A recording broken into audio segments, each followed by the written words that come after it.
My name is Bill Pagula. I am pinch hitting for David today, who's unable to make it. And I'd like to welcome everyone to the PSG of Mercer County. That's the Professional Services Group. We're a community program. We provide enrichment seminars like this one and networking opportunities for professionals in transition. If you are seeking new employment opportunities, or exploring other paths for your career, you're in the right place. Our offerings are free and all are welcome to attend. I'd like to highlight two of our offerings right now. One of them is our website.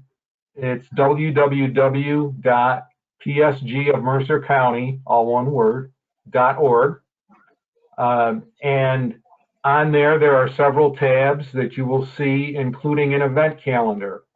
For today's event, we have Debra Wheatman, but before we get to Debra, I want to point out our professional development tab. We now have 77 e-learning links to 77 e-learning websites. So if in your period of transition, one of your goals is to pick up something new, whether it's technical or a softer skill, you might want to look at some of those. What their offerings are, some of them are free, others have a fee, and you'll also find some links to major universities around the country. And you can fit in on college classes if you like. I find this to be really cool. Because sometimes I wonder about a topic and I'd like to take an intro course. This makes it really easy. The other thing that PSG offers in addition to the website is a networking opportunity on its own. Deb was just talking about networking. LinkedIn is now the primary source of candidates for jobs by recruiters. In addition, it's a way to connect with other people who might have worked at the company you want to go to, or who have other knowledge in the industry that you might want to take advantage of. The other thing that you can do is raise your own profile, and you can build a reputation to be an expert by contributing to LinkedIn, especially in your area. What PSG has to offer is a LinkedIn group. Right now, we have some 1,600 members in that LinkedIn group. And for a while, I asked myself, well, what does this buy me? Well, what it buys you is the ability to connect with anybody else in the group without knowing their information. You might have tried to reach out to somebody on LinkedIn, and if you don't have their email address, it won't let you connect. You can connect to anyone in the group, and I think you'll find that people in the group are very receptive to helping out if they can. So it's another networking opportunity for you, very important in a career search. So, a few ground rules first. It's your call whether you have your camera open or not. Some people like to turn their cameras off during the presentation, others turn them on. Your call. But what I would ask you to do, and it seems like everyone has been here before, is to please mute your microphones in case there's something going on. There's a construction going in the house next door.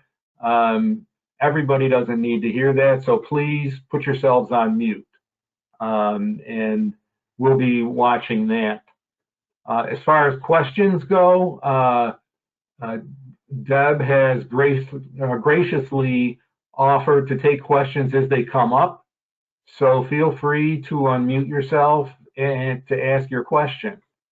If the alternative route is still there, I will be looking at chat, and if you type the word question, I'll see that.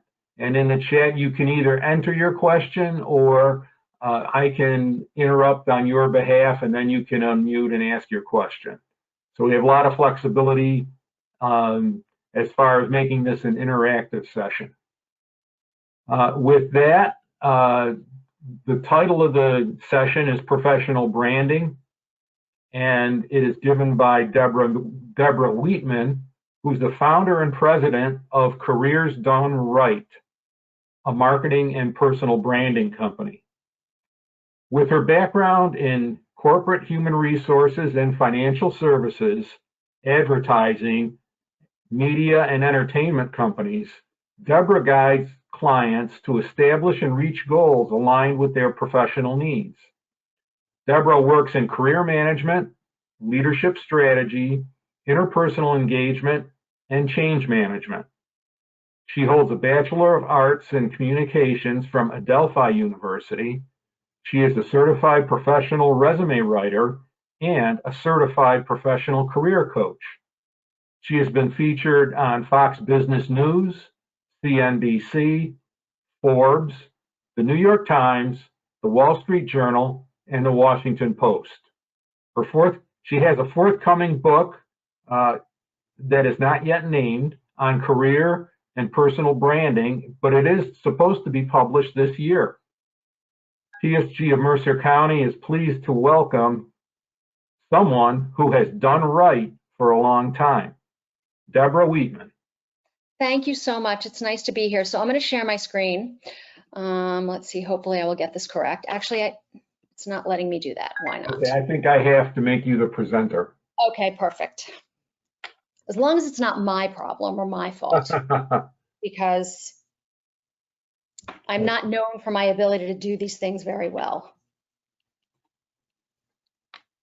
Okay, you are now the presenter. Try again. Okay. Oh, here we go. Look at that. Beautiful. Oh, yay. Thank you. Okay, so thank you for having me. Thank you for that warm introduction. It is really nice to be here. Many of you have seen me speak before, I think. My name is Deb Wheatman, and I am the founder of Careers Done Right. We are, as Bill said, a marketing and branding company. I'm going to be talking with you today about building your professional, your personal brand. They do go together. As Bill said, please feel free to interrupt if you have questions. I'm happy to entertain them as we go through the presentation. And then afterwards, if you do want to connect with me or you have questions, you can certainly reach out to me. I'm very available. So whoops, nope, you don't need to see that, which is my son's trip. Okay, so what you do need to see is this. All right.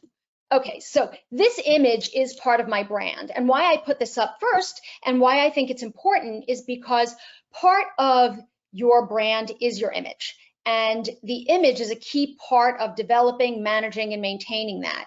If you go to any of your social sites like Twitter or LinkedIn or Instagram, if you're on there, or if you're using TikTok or just watching TikTok videos, which if we could spend an entire session on that because some of them are completely hilarious. You should have an image that you're known for that is consistent across all of those platforms, because it is part of your brand, and consistency in the messages that you deliver as well as your brand image, those are the things that people come to know you for. So brand image and having a photo that is evocative of you is really important. We are all very special and unique and offer amazing things. Your brand can help set you apart and deliver that brand story, that unique value proposition, and that image to the target audience.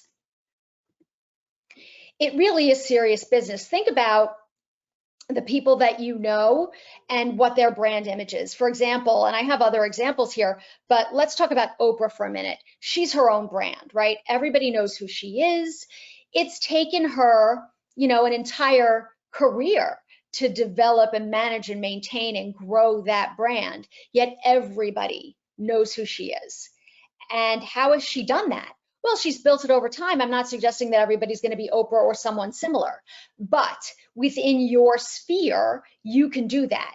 You can become the Oprah of your own world, of your brand. And how you do that and how you bring that forward is the way in which you will establish yourself as a thought leader and ensure that other people come to you for the things for which you're known.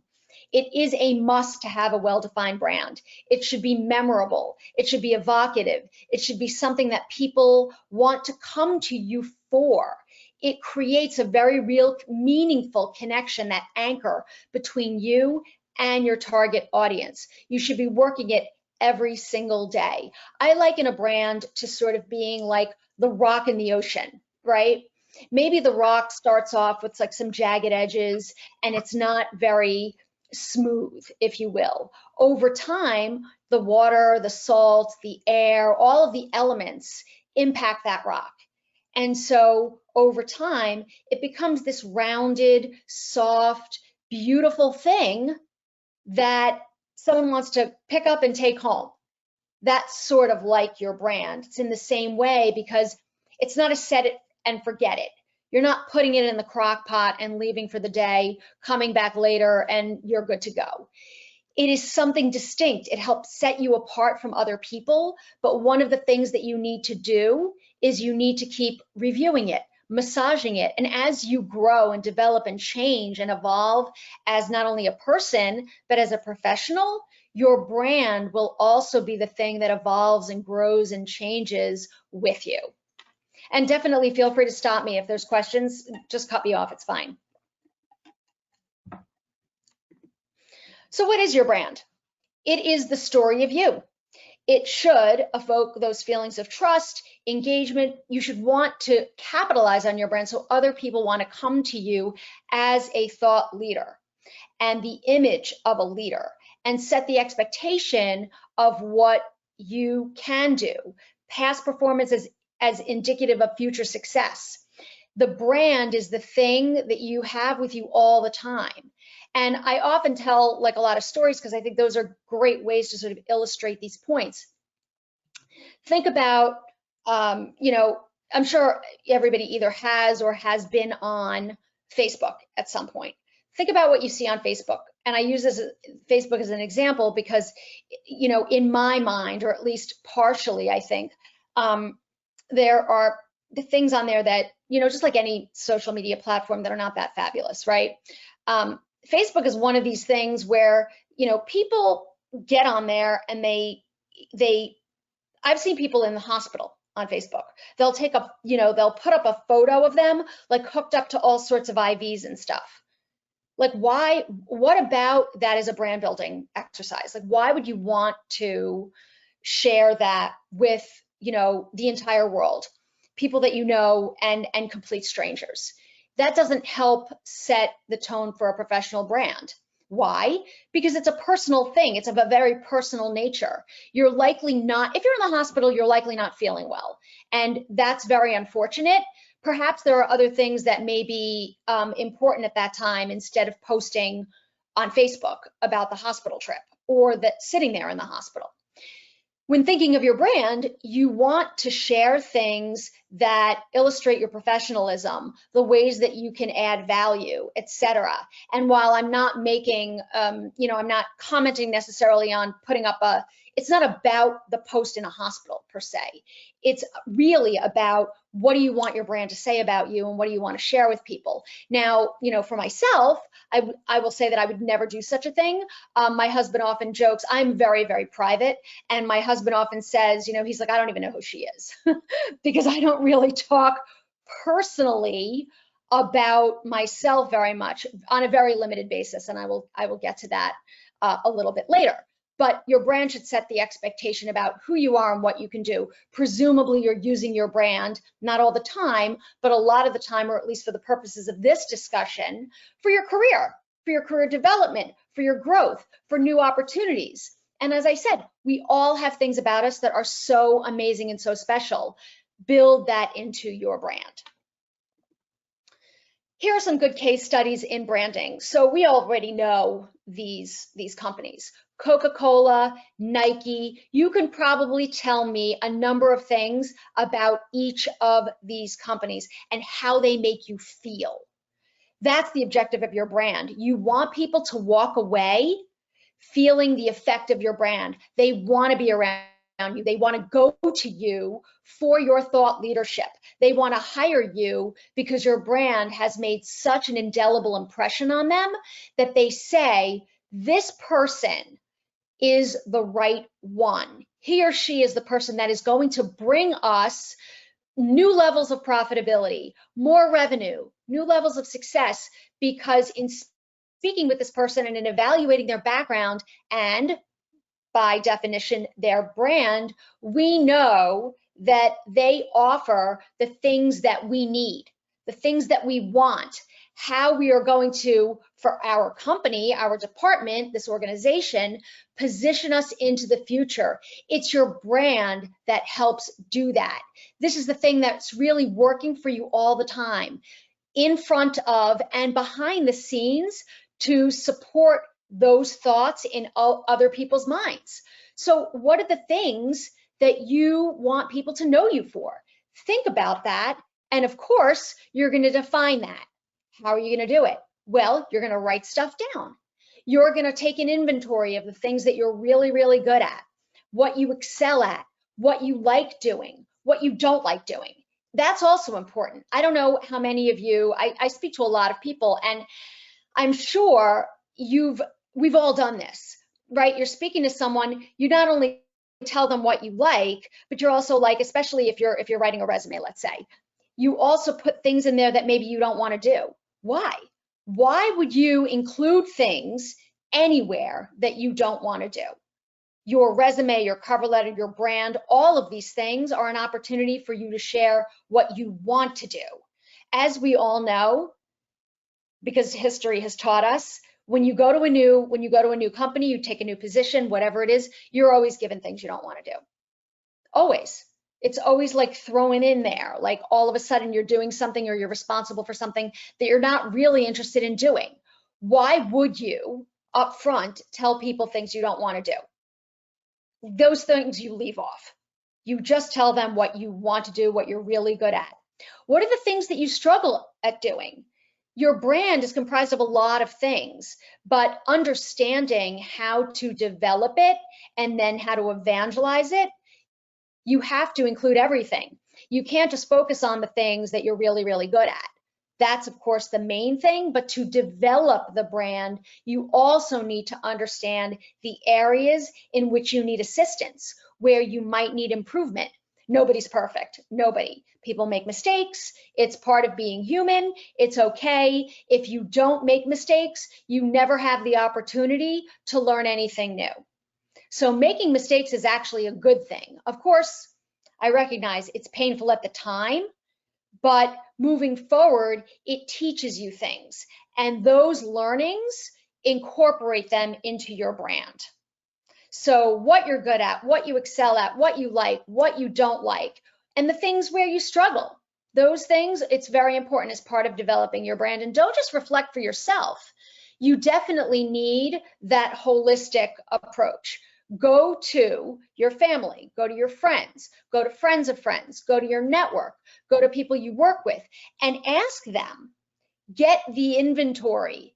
It will really provide you with that 360-degree view and allow you to create a very compelling, manageable, well-rounded, inspiring brand story that will work for you for that time. And then as you move ahead again, you will refine this. And it'll be part of who you are as a professional. I don't know if you remember, a couple of years ago, this is an interesting brand thing, if you will. A couple of years ago, you might remember there was a young woman. She was at the beach and she was applying for a job at a women-owned company. It was a fully woman-owned company, and she put up a picture of herself on Instagram. Does anybody remember this? She was wearing a bikini, as many people do at the beach, right? Most people don't go to the beach fully clothed. They wear bathing suits. So she was wearing a bikini, and the company that she had applied to for a position found this image of her on the beach in a bikini. And they went after her in not a nice way. And what happened? Well, two things. The company, oh my goodness, the internet went after them. They took such a beat down. It was unbelievable. Why? Well, because what else are you supposed to be doing at the beach? People go to the beach, they wear bathing suits. Many people wear two-piece bathing suits. Men wear bathing trunks. They don't even have a shirt on. Why is that okay? But this young woman can't have a picture on Instagram with her friends, which is perfectly fine, completely innocuous, in a bikini. So what happened? Well, brand, that's what happened. This company, Twitter, as we all know, the people on Twitter are monstrous, some of them. Twitter went after them. Facebook people went after them. I mean, they just got such a beating, this company. Needless to say, she didn't go there. She didn't take a job there, and they didn't offer her one. So what happened to them is they had a brand management problem, and they had one for a while. On her side, however, she had no problems. All of a sudden, she was sort of like this mini celebrity for a short time. Companies, people felt bad that this happened to her. So what happened? Well, she got a ton of interviews. Of course she got a job. And it didn't take her that long. Brand. And this was unintentional on her part. She didn't do anything, but it was a positive thing for her because people sort of were flooding to her rescue. Where on this side, these people had a serious problem, and it was a matter of now crisis communication to ensure that their brand was now revised and then protected because they made a mistake. Get active on LinkedIn. LinkedIn is a great place to develop, manage, maintain, and grow that wonderful brand that you're building. Do not ignore LinkedIn. It is the 800-pound gorilla. It really is. There are 20 million companies more now on LinkedIn. And you can find this information online. It's readily available. There are more than 14 million jobs open on LinkedIn, and 90% of recruiters use LinkedIn. That's a lot of people on LinkedIn. If you do not have a LinkedIn profile, essentially you don't exist. Why? Because if you don't have a LinkedIn profile, what do you think people are doing all day, every day? They're on LinkedIn. They're looking at other people's profiles. They're commenting on things that people post. They are looking for jobs. They might be looking for employees. So not having a presence on here you're doing yourself a disservice because you're missing part of the market. You're also missing a branding opportunity. You should not be copying and pasting your resume to LinkedIn. LinkedIn is an appetizer. It is not a 6-course meal. It is just merely the precursor to the meal. You want to get people engaged. You want to get them involved. You want to have a complete profile with a really nice photo of your beautiful countenance, smiling, very smiley. I've seen pictures on LinkedIn. It literally looks like the person is being dragged off to, someplace they don't want to be. Make sure you're smiling. Make sure you're engaging people. A smile is worth 1,000 words. And if you smile and you present on LinkedIn, people are attracted to, the warmth, if you will, of your photo. So make sure you have a really nice photo up there. You don't have to get it professionally taken if you don't want to. Okay, the iPhone has like 87 cameras attached to it. I'm sure you could probably use the iPhone or your Android and get a really nice picture done and not actually spend any money on that. Sign up, get on LinkedIn if you're not there. I know all of you are, and post consistent, engaging content. That doesn't mean you have to set up an editorial calendar for LinkedIn. You don't have to do that. I'm just suggesting that you get on there, comment on people's posts in a very respectful way, of course. Also, if you're inclined, post some things, tag some people, get the engagement going, you will find that people will respond to you, they'll connect to you. And what is the benefit to your brand? Well, a couple of things. One, you'll establish yourself as a thought leader. Boom, love it. The second thing you'll do is you'll expand your network. If you're looking for work, whether you're employed or not employed right now, okay, the network is the thing that will work for you. Your network, it's key to success, key, which is why I tell people, don't take a position, drop your head down for 5 years and not look up. You must work your network and keep it active and engaging. And I'm not saying, it sort of goes like this a little bit, because sometimes you'll be in touch with someone for a while and then maybe it'll fall off a little bit and then maybe you'll re-engage with them. But the idea is to keep it going, because that is the thing that will work the best for you. There are only 4 ways to look for work. It is through your network, best way, direct to company, through recruiters, and through the internet. If you want to enter the black hole with nary a hope of escaping, go ahead and go to the internet and see what happens. You will apply potentially for hundreds and hundreds of jobs and hear absolutely bupkis. That doesn't make anybody feel good. However, if you tap into your network, you will see that you will start to get engagement. People will reach out to you and you'll be able to reach out to people, offer guidance, and share ideas. Also, part of what? Building a brand. People will remember you. People will remember you for how you made them feel during these engagements. Not necessarily exactly what you say, but how you made them feel. Part of your brand. Any questions so far? Comments? Okay, I'm moving on. Don't limit yourself to just LinkedIn. I mean, there's a bunch of different platforms now, right? So there's Facebook, there's Twitter, there's Instagram, there's TikTok, which I don't know about all of you, but I mean, I don't really spend any time on TikTok except to laugh at the things some friends and my 16-year-old daughter sends me. She sent, some of these people are hilarious. And it is definitely entertaining. I do know people who use it to share career advice, and they do TikToks and they share career advice on there. I myself personally spend most of my time on LinkedIn because that's where I just choose to, I don't have a million hours in the day, like none of us do, right? So I choose to use LinkedIn as my main platform to share information and ideas. But use your social media as appropriate. Recruiting managers, hiring managers, they'll find you no matter where you are. I do have a presence on all these places except for TikTok, and people will find you. So make sure that whatever you're putting up there, that you feel good about it. Don't post things that are going to get into arguments with people. There's no point. You know, the thing that you feel so passionately about regarding, you know, the election or anything that's going on in the world today, voting rights, whatever it is, you're not going to change anyone's mind. Getting into an argument with them, with anybody really online, is pointless. It's 15 minutes of time you'll never see again. Also, and I'm sure you've seen this all as well, you'll go on LinkedIn, you'll go on Twitter, you'll go on Facebook, and you see people getting into these like nasty arguments. People hide behind their screen. These things that you're putting up or that anybody is putting up on any of these platforms, they don't go away. They don't go away. They're out there forever. There's a digital fingerprint of them, and that is it. It doesn't matter if you hide it or try to take it down. There's no such thing as anything being taken down from online.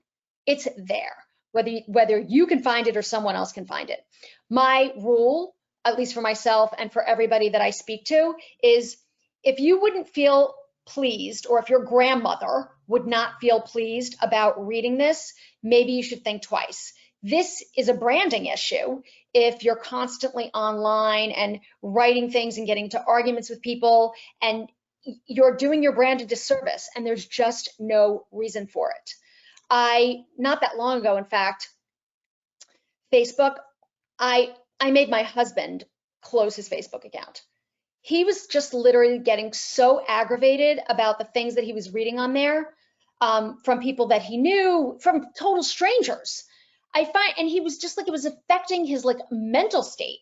I said to him, Jeffrey, no more of this. Today, officially, I'm throwing down the gauntlet. You're off Facebook, the end. And you know what? He got off Facebook. Yep, John is nodding. I just said, I'm like, dude, you're done. I don't want to see Facebook. If you're near Facebook, you're in trouble. You don't want to be in trouble with me, frankly. That's just not a good place to be. You're in trouble. He got off Facebook, much happier, no arguments, none of this stuff, right? He wasn't going to change anybody's mind about anything, despite the, billion% logic of this person, okay? The most logical person ever, not changing anybody's mind. You're also not changing anybody's mind. So build your brand, manage it, maintain it, demonstrate how awesome you are, and move on. What do you want other people to think and feel about you? So I talked a little bit before about Coca-Cola and Nike. Coke, what does it bring up? It evokes feelings of family, parties, friends, people coming together, sharing ideas, enjoying each other's company, right? Nike, perseverance, strength. You can run to Mars. You can do an Ironman or 10 Ironmen. And it's that feeling that you can push through and bring your best self to something and really just accomplish. You can summit Mount Kilimanjaro, and that's the feeling of Nike, right? Everybody knows it. Those brands, they've done an amazing job of bringing those things, those ideas to the fore of their actual brand. So the brand, your brand, should always center around the question, what is it that you want people to take away after they've engaged with you? What do you want them to remember about you? I will tell you, I went last weekend, I don't remember how long ago it was, last weekend. I went to a leadership conference and I was in Austin for the weekend. I met a lot of amazing people there. It was a small group. There were about 10 of us that went, and we did this like retreat thing, and it was really great. I met some really fabulous people there, but one person in particular that I met was this woman who was so lovely. Her aura, everything about her was like so, it had like an air of spirituality about her that, frankly, I wish I could get some of that. She had that about her, and it was just so, she was just such a serene, pleasant person to be around. Like I will be in touch with her, and I will never forget that about her. That was part of her brand. And she was like this, she is an amazing person. They were all amazing, but it was that about her that resonated for me, and that's part of her brand. And no doubt she's cultivated that over the course of her career and over the course of her life. And she's done it in such a meaningful way that really everybody recognized that about her. It wasn't just me. I wasn't the only one who was like, oh my goodness, this. It was everybody. And your brand, that's her unique value. That's her superpower. And we all have that. Bring that to the development process and push it out into the world, and it will work for you. Who's your audience? So, as you know, because many of you have seen me speak before or have spoken to me personally, you know my audience is targeted at professionals, people who are looking for new opportunities, people who are looking for a change. Maybe they're in transition and they're looking for something else, who recognize the value of engaging an expert and want to get sort of a third, like an objective opinion. Your target audience, you want to define your target audience. It's not your target audience is hiring managers. Of course, that's true in a lot of cases, but hiring managers where? What's the field? Is there a particular position you want to narrow things down? What problem is the company or person trying to solve? What roles are they looking to fill? If you narrow your audience down, that will help you as part of developing your brand, because you know who your target is, so you know who you're looking to, who you want to speak to, but also what you want to tell them. Knowing your audience makes it infinitely easier to create that compelling story with that unique value. I love research. I can't even tell you how research literally will save you. It will always save you. How many times have people come to you and said, oh, do you know about, do you know this? And you don't know the answer. I mean, a lot of times I don't know the answer. So what do? I do the Google. That's what I do. I go to the internet and I look it up, but I don't just look it up in one spot. I do a search and I read and I find things and I read some more, and I curate information and say, okay, it's this, right? Or this is my interpretation of it. Research is the thing that will set you free. You can learn a million things from just doing your research. The players in your space, the competitive landscape, the overall market, maybe it's the global market, it's strategies, it's what other people are doing, thinking, saying. The research is the way that you can incorporate ideas into the development of your brand. I am not suggesting that you take someone's ideas and make them your own. I'm saying review things, do the research, learn about them, and incorporate the themes that resonate with you. That will help you define your brand and really build it and shape it just like that rock in the ocean. And it'll become this smooth, shiny thing that represents you really, really well. Look at strategies both on and offline and pilot the ideas. Don't just keep them to yourself. Go to your network with them. Go to friends, go to family, and see what people say. They will have ideas for you. And then maybe an idea that they come up with, you say, oh my gosh, that is an amazing idea. I'm going to take that, I'm going to incorporate into my brand, and I'm going to use it. The research will allow you to really create a market space for yourself and also help you leverage all of these ideas and the things that you've developed as part of executing your job search or making a change in an area that resonates with you. Any questions? Okay. Informational interviews. I love informational interviews because they are a great way to learn about other people, learn about their brands, learn about a company's goals, what they're doing, where they're going, what they're not doing. Informational interviews are wonderful. It's a research gathering exercise. People love to talk about themselves.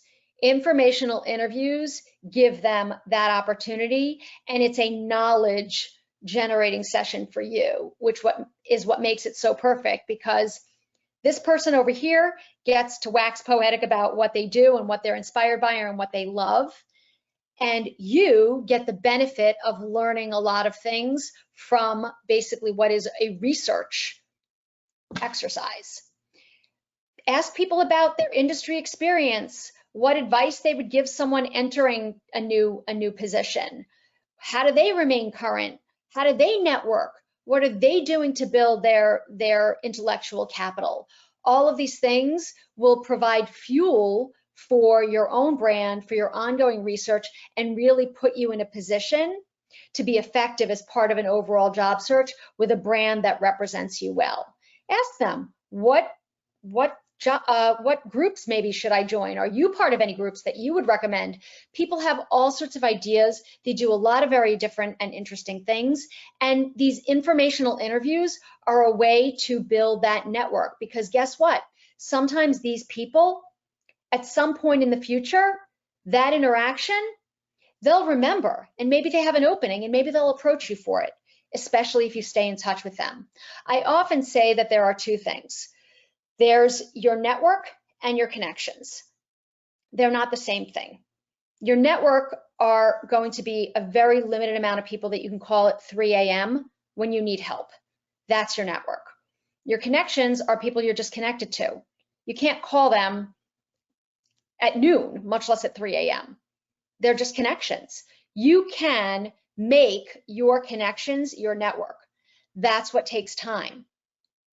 building your network from your connections is the absolute thing that will propel you as you are looking for new opportunities and as you are progressing in a career, whether you're entry, mid, or late stage career, it doesn't matter. Your network is the thing that will come to your rescue when you need them at 3 a.m. That takes time.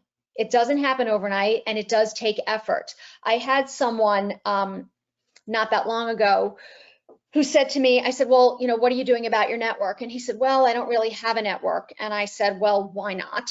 And he said, because, he's been working and he didn't really, take the time to build his network, and he has some people that he can reach out to, but it's been a while. I said, how long is a while?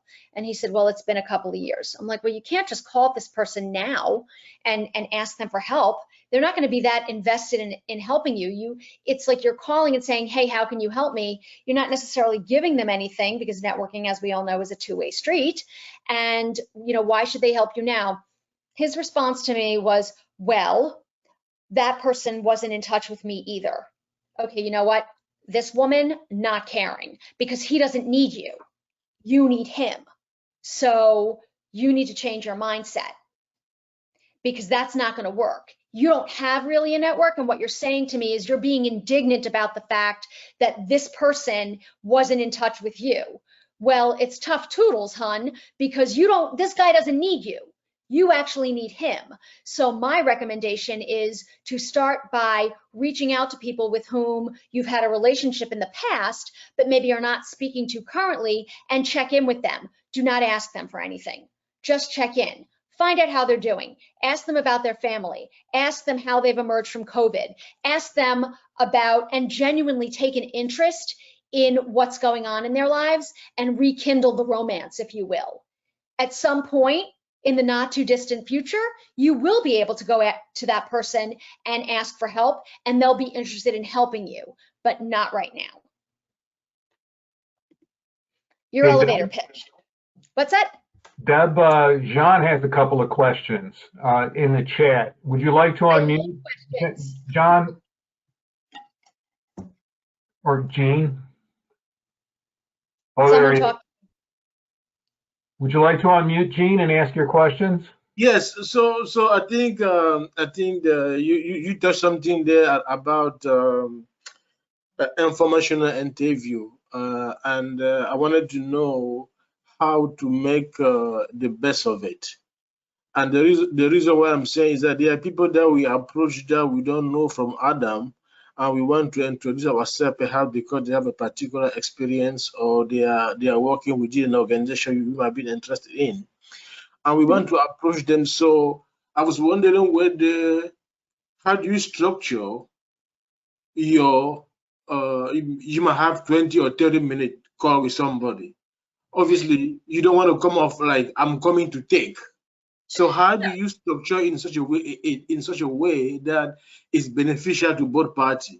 You might have one shot at meeting somebody, and you want to make the best of it, yet you don't want to project the impression that you are only a taker, not a giver. So first of all, an informational interview, people know that you're coming to them for information. So it's not about, they know why you're coming, and you're not there necessarily you're not asking for a job. You're just looking for information. Okay. So I did talk a little bit before about research. Do the research about the company, do the research about the person. Find them on LinkedIn if you haven't connected with them already, and connect with them on there. Express your interest in speaking with them. I mean, presumably the informational interview is set up already, and, thank them for their time. And, express real gratitude for their willingness to spend some time with you to explain a little bit about their background, their experiences, what they like. So it's a learning opportunity for you, but really what you're doing is allowing someone to share their expertise with you, which is beneficial to them in some cases, because people, as I said, they like to talk about themselves. The one thing that you can offer them, and again, this goes back to research, if you've done some research on the competition of their company, maybe you've done research and you can offer that to them. Your questions should be, again, surrounded or be about, like, tell me about yourself. What brought you to this company? What brought you to this industry? What do you love to do? What are some of the things you find challenging? Those are some really good, informational interview questions that you can ask. Additionally, how have you, developed your career over time? What are some of the things that you've learned? What are some of the things that you impart with other people who are looking to break into this industry or potentially to get an opportunity within this company? And prepare some questions, and just, again, be very effusive in your thanks for their time, and make sure to always send a follow-up thank you so they know that you appreciate the time that they've taken out of their day to assist you. Could I throw in a couple ideas here?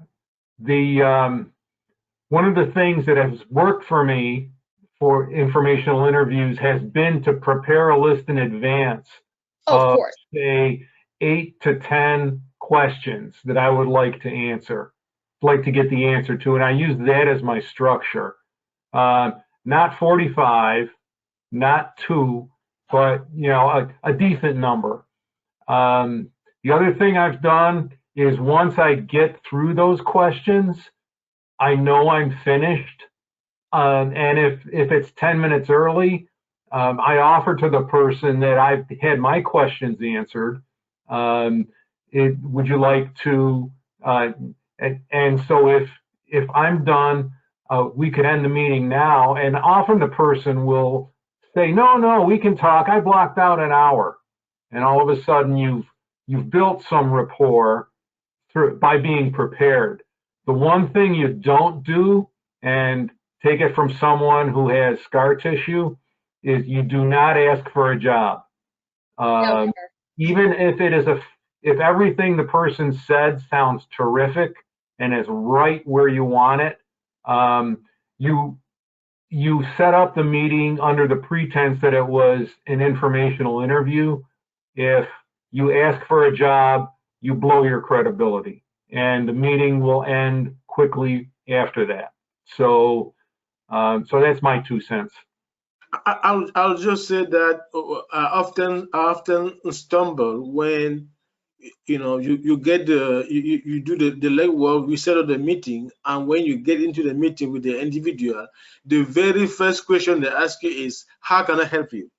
Now, I always approach this interaction in terms of building a bit of a rapport, sharing a bit about myself and my background before getting too deep. So each time they open by how can I help you, then I lose my mojo a little bit. So I don't know if you have any suggestion as to how to reframe that in such a way that I don't have to stumble.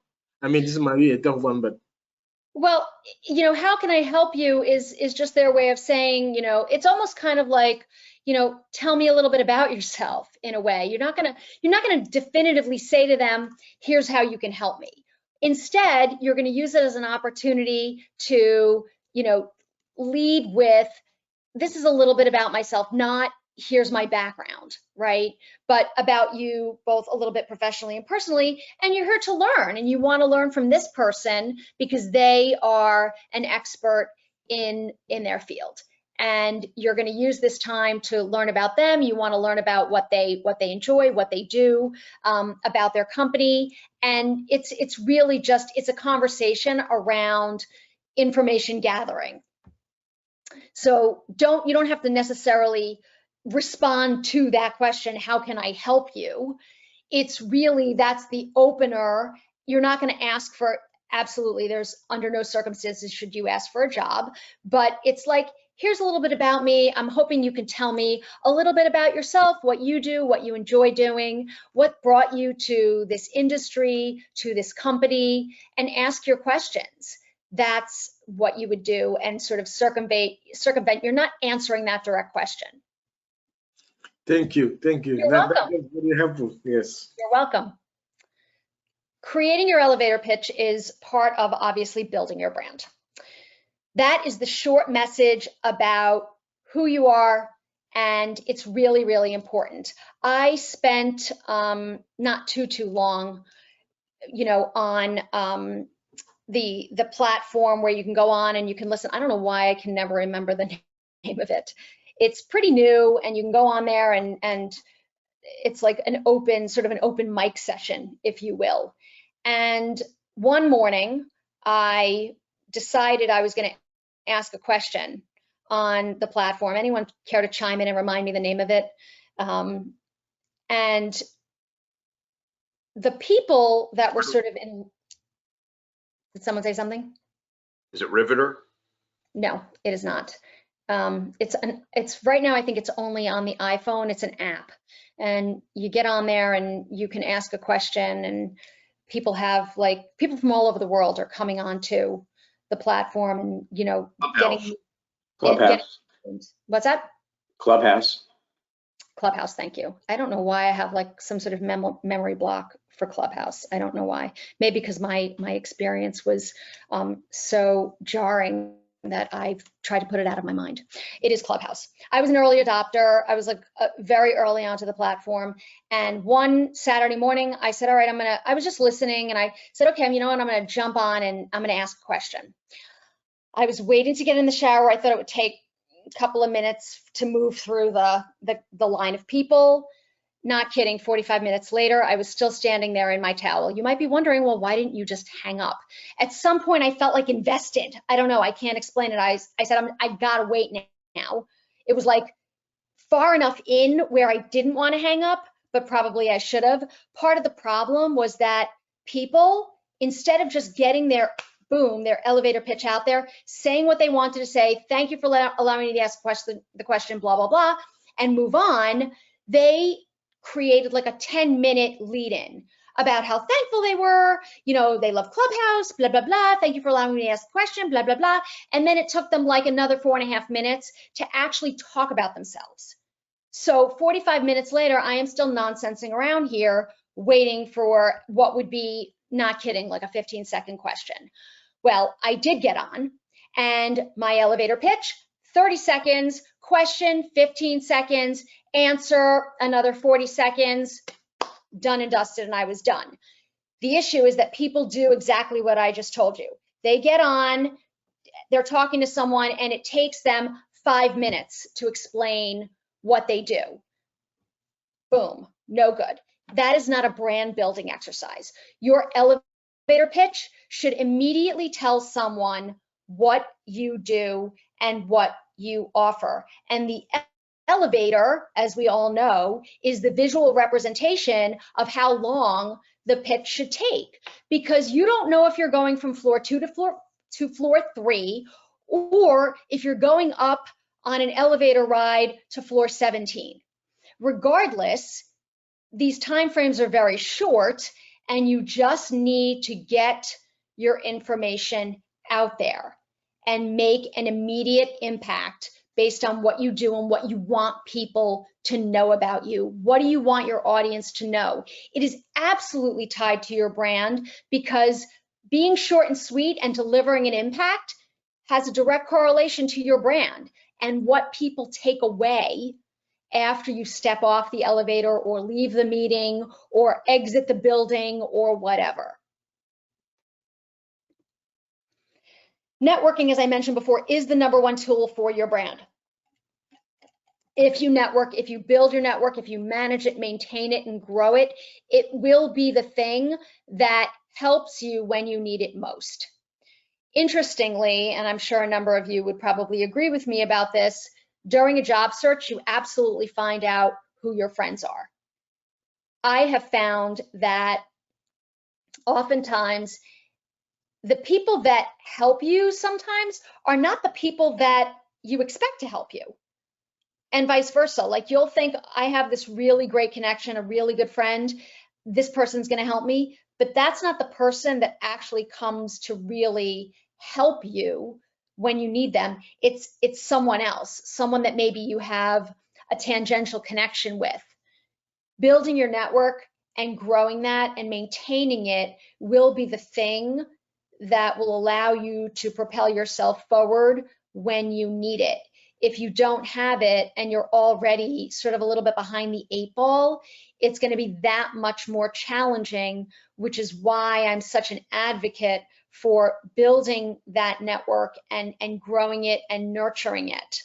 I mean, for myself, I will say I don't use Salesforce, but I do use a CRM system, and I reach out to all of my clients. I reach out to them with notes of hello, how are you? How's your family? What are you doing? How can I help you? And I do that ongoing. The reason why I do it is because they're part of my network and I want people to know that I'm thinking of them. This is the same thing for you. You want to show that you're invested in other people's lives, that you care. It's part of building your network. It's part of building your brand, and it will absolutely work for you if you do it. Best practices for networking. Don't make it all about what other people can do for you. It is a two-way street, which is why I say to offer research or ideas to other people. Don't just ask them for things. Share things that they might find interesting. Maybe you saw an article. Maybe you listened to a podcast. Send them things. I have clients sending me things all the time, things that they read in, articles or things like that. And I'm like, oh my gosh, this is so interesting. And of course, I write back with a note of thanks. And sometimes I also share something that they might find interesting. It's very helpful, and it'll generate ongoing discussions. It generates ideas. So it's just not all about what they can do for you, but think about how you can possibly impact someone else's life. When you're reaching out to your network, and you probably already know this, make sure you customize a message. On LinkedIn in particular, how many of you get notes from people, I'd like to connect with you on LinkedIn? Lazy, that is lazy. It's easy enough to write, hey, John, I noticed your profile on LinkedIn. It looks like we have some things in common. Would you like to connect? I would be happy to speak with you, either over coffee if you're in the same city, or virtually if that's of interest to you. That's how you reach out to people, not with, hey, I want to connect with you. That's a proactive way of managing relationships.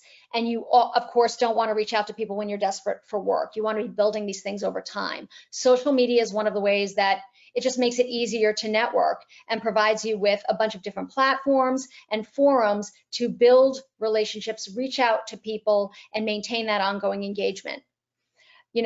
COVID has taught us nothing if not that life is fleeting. And now more than ever, I know a lot of people who are like, seriously, they want to get out to in-person networking. And I think some organizations are doing it. They're doing some. I'm actually going one to next week. Next week, I'm going to an in-person networking event. I think I might hug 80 people while I'm there, because you just feel like, as people, we want to be around other people. It gets lonely, right?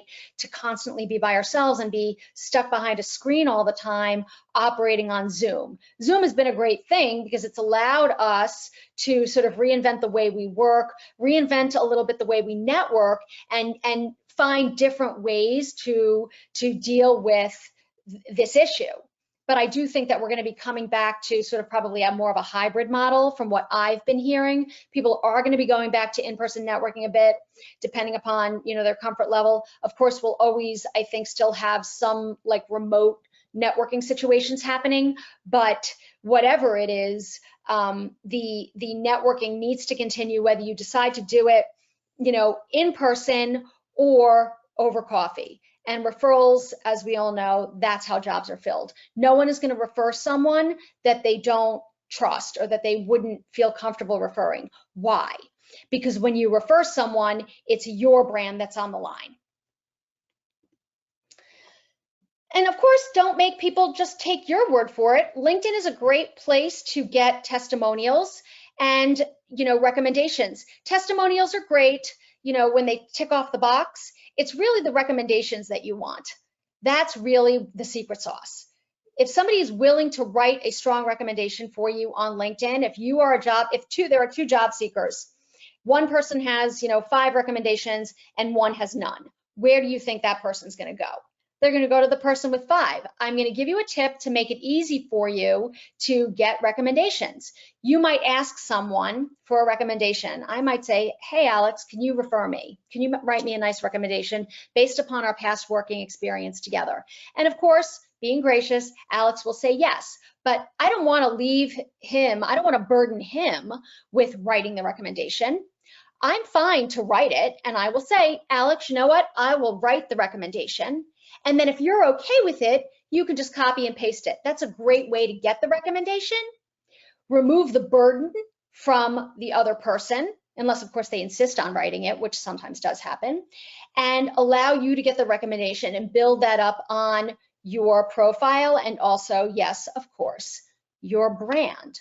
All of this is tied to your brand. When you have positive recommendations, other people are endorsing you as a thought leader. This is very good for you and will work well as you not only network, but also as you continue to refine and build that brand. Analytics. We all know that LinkedIn especially gives us analytics, and if you are especially on LinkedIn, if you pay for the upgraded service, LinkedIn Premium, you get more access to analytics.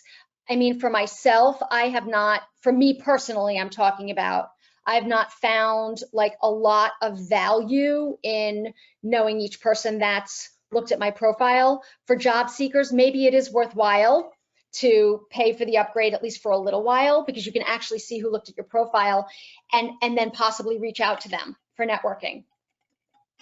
So it's not necessarily about just getting to see who viewed your profile, but it's also looking back at their profile and then perhaps reaching out to say, hey, I saw you looked at my profile. Is that, there might be a reason for us to talk, and then build that network and possibly a recommendation from there. The person behind the brand, I talked a little bit about this earlier. I am a very private person. I definitely, my postings personally are few and far between because I just prefer to keep everything professional online, and I don't think it's necessarily about me, Debra Wheatman, the person, but me, Debra Wheatman, my brand, which is Careers Done Right. But sometimes I do post. There are occasions where I've posted about, my children, something that they did, an accomplishment that they've had that I've actually tied back to career in some way.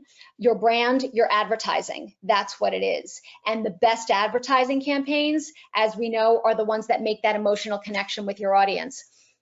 Speaking of advertising, one thing I do want to point out, if you are using the headline under your LinkedIn profile for a title of your current or previous company, that is not a good idea. There's very few, almost zero, I'm going to say, advertising opportunities that don't cost you anything. Under your name and at the headline of your LinkedIn profile is an opportunity to do so. Make the most of it. Don't put things there that don't sell you. Market yourself there.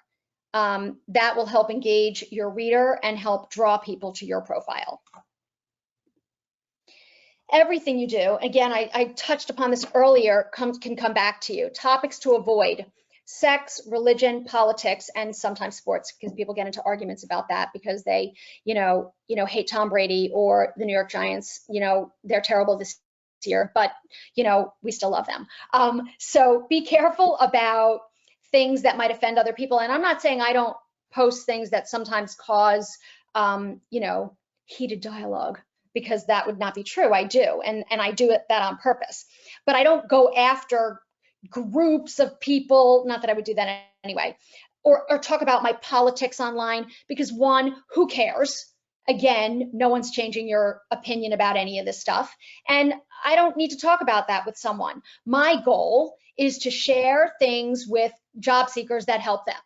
And I will do that. That's what I do. Does that mean I don't talk about things that happen in the workplace that I think are A, not effective, or B, detrimental to other people? No, I absolutely do that. And I will call attention to those things. And sometimes there's, a little bit of dialogue about that, but you know what? I am fine with that, because one, as we all know, everybody's entitled to an opinion, but two, it causes people to think about things in a different way, right? And if that's the outcome of that, then I feel good about that.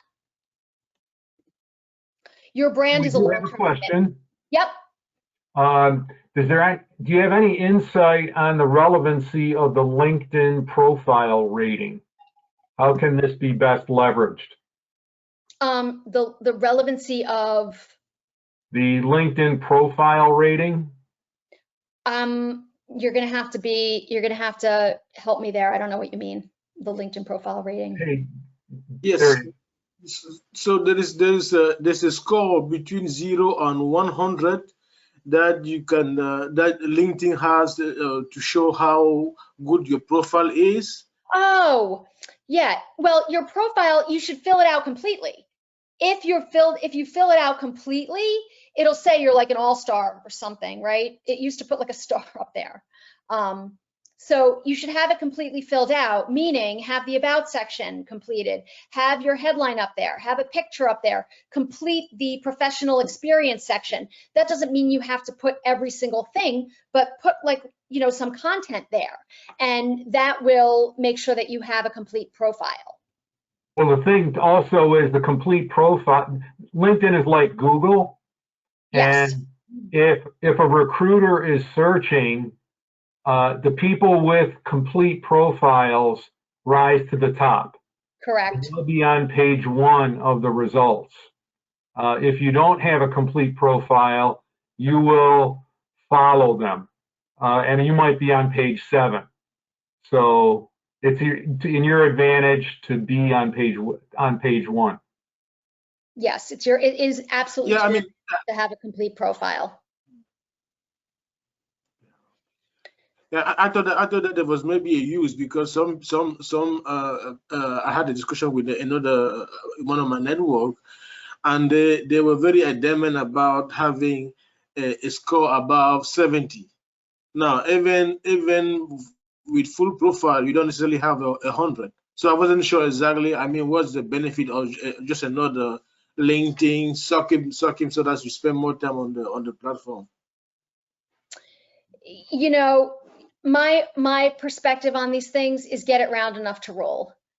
Build out a solid profile, network on the platform, build your brand on there, get recommendations, get endorsements, and work your brand. Work your brand.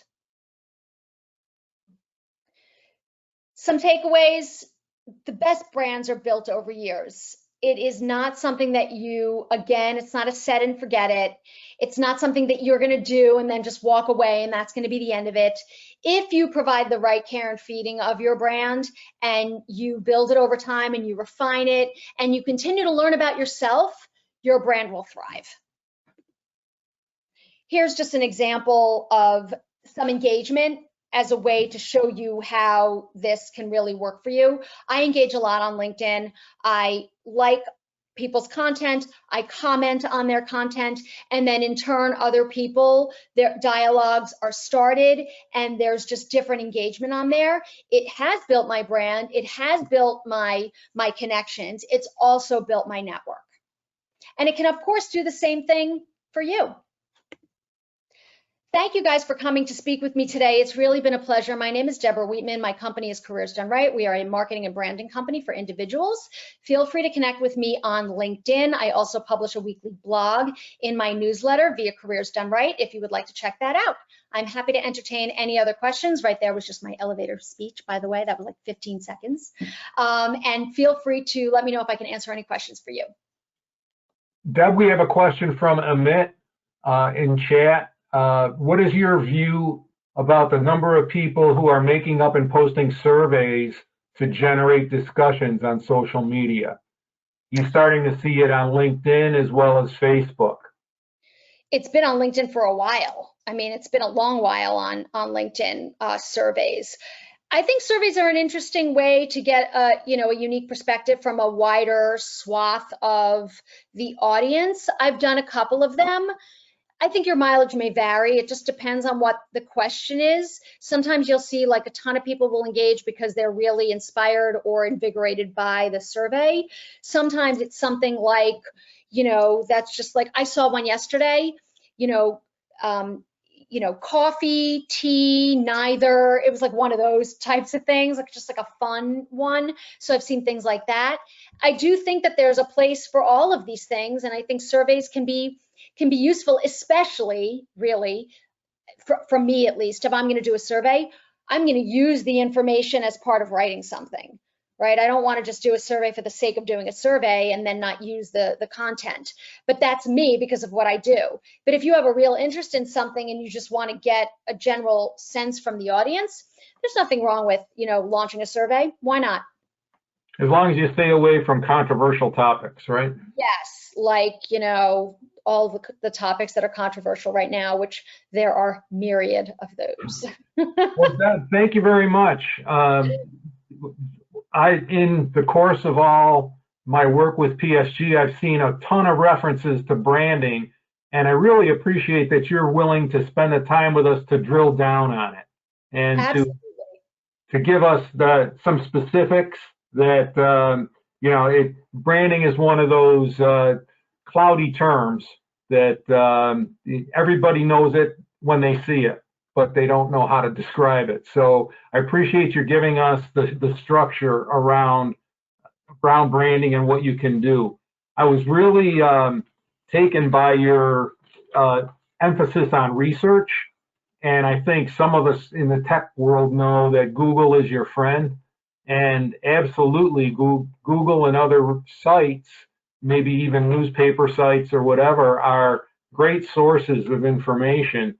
And I also appreciate the connection you made with that informational interviews are also a research vehicle, that you're really trying to learn about the company, and you're trying to tell them about you, but it's really, you're the customer in this one, and you're the one that's learning about them. So Debra, appreciate your time, and I know you have to run, so I'd like to respect that. If you have any final words, that's great. But thank you. Thank you all for having me. It's always a pleasure. Nice to see some familiar faces as well. If anybody does have any other questions for me, absolutely, you can feel free to hit me up on LinkedIn. You can write to me directly. For those of you who do know me, you know that I am lightning fast. That is one of my superpowers. And so I'm happy to respond to any questions or anything you need. And again, it's been my pleasure. Thank you so much. I hope you all have a beautiful and restful weekend. Okay, thanks. Before we go into the general session, I would like to make a few comments on what's coming up. Other groups that in New Jersey especially, we have the Breakfast Club of New Jersey. That's all one word, thebreakfastclubnj.com. They're going to meet on October 9th at 8 o'clock. It'll be virtual, and the presenter is going to be Lisa Manioki on presence intelligence. I've heard Lisa speak. She's very engaging and very disarming. She really makes you think. Another group is New Jersey Job Seekers. Again, it's virtual. They meet on Tuesdays from 7:30 till 9 o'clock. And you can find the Zoom meeting link in the PSG LinkedIn group. PSG of Central New Jersey meets on Mondays at 10:30 a.m. and their website is psgcnj.biz. And PSG of Morris County meets on Wednesdays at 9:30 a.m. Again, their website is psgm as in Mary C.org. Coming attractions for PSG is next week, October 8th, we have Ed Samuel, Addressing Your Career at Any Age. That's something I think we've all struggled with, and it should be a good one. And on October 15th, we have Ellen Wagner. The title of her presentation is Taking the Lead, Learning How to Manage Your Inner Voices. Getting our own confidence together and accentuating the positive within ourselves is always important. So I'm looking forward to hearing what Ellen has to say about it. So that's what I have for the meeting this week. We should be seeing David next week. And if there are no further comments right now, I'm going to turn off the recording and leave the session open for a while so we can have open discussion. Feel free to unmute yourselves. And if you have to leave, it's okay. And as David would say, bye everybody.